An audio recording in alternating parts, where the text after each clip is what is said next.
Hello everybody and welcome back to the channel. On this episode we're going to be discussing the PSVR 2 and its implementation into Gran Turismo 7.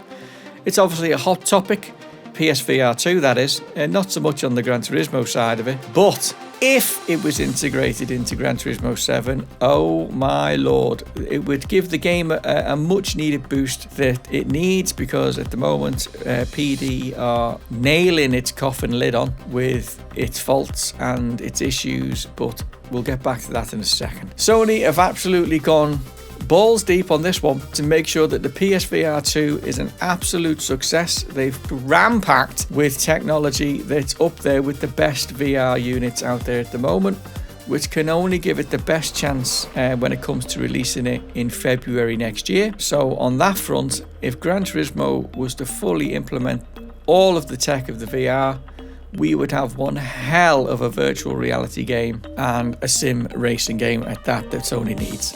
We do need this on the platform.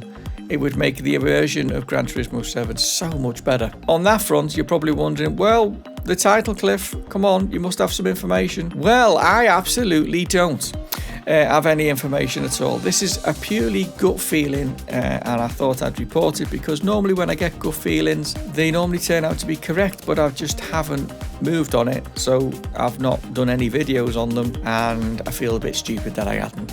So I thought this time I'll give it a roll of the dice. So I thought I would get on the bandwagon and get involved in terms of predicting the future, and that is that I reckon PD are going to be releasing information in about 3 to 4 weeks about the implementation, or the fact that they're working on PSVR 2 implementation into Gran Turismo. Now then, it could be 1 week later, could be earlier, don't know, but I'm so feeling that it's going to come out soon because there's so much talk about it and nothing's being said from PD at all. They're completely silent on the matter, which is not a bad thing, could be not a good thing neither, but I'm going to err on the side that it's a good thing. And in this information, I don't think they're going to tell us that it's going to get released on the day of release of PSVR 2, because I don't think it will be, but I do think it will be released maybe mid to late next year, and it will be fully implemented into Gran Turismo 7, because the PS5 is completely capable of doing this. So where do we stand from there? So I think that they need time to do it, to implement it. I do think technology like FSR2 is going to be implemented into it, so we can actually get 4K each eye in the unit, and it will allow the frame rates to stay nice and high, which in turn will eliminate a lot of sickness, motion sickness that you get from VR, and especially if you're an early adopter of it. The very first PSVR was alright, but it was a pretty rubbish implementation into Gran Turismo, only having this, a single player race with the AI, and the unit itself was just not up to spec at all. The specs were absolutely awful. Pixelation, low frame rates, it was just dogged with all sorts of you're not gonna be a success label all over it. In terms of the Gran Turismo implementation, I tried it because I thought, oh, I want to get involved with this. Tried it on a friend's PSVR. I lasted about 5 minutes before I got a horrible motion sickness, to the point where it lasted over 24 hours. I was absolutely buggered, and my body was not having it at all. A lot of it was through to the fact that the frame rates were rubbish, the resolution was rubbish. I was new to VR as well, didn't sort of give myself 2-3 minutes of adopting it. I only lasted 5 minutes before I got horribly sick. That needs to be sorted. Anyway, so that ditched it for me. And on the rumour mill, they were saying that the whole PSVR experience with Gran Turismo Sport could have been fully implemented because it was fully working on the PS4 Pro, but what held it back was the specs of the PS4 base model hardware that was holding it back. It just couldn't implement the whole game into it.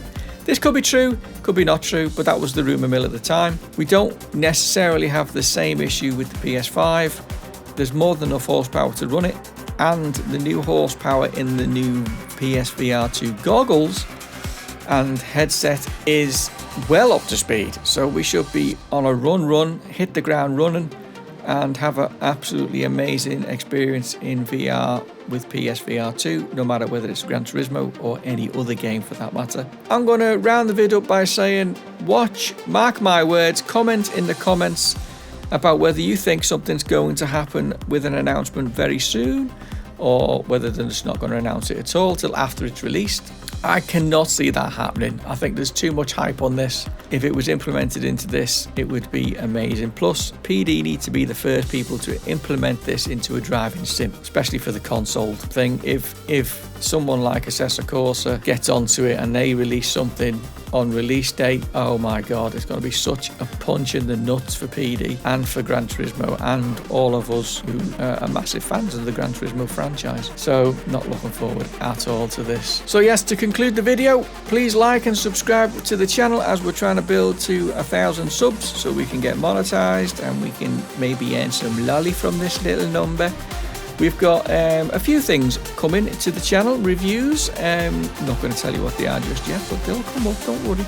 I'll probably be posting stuff in the community posts, so make sure you subscribe for all of those. It's been a pleasure. Thanks for joining us. Hope you enjoyed the video, and fingers crossed. Like, subscribe, hit me up in the comments, let me know your thoughts. Bye for now.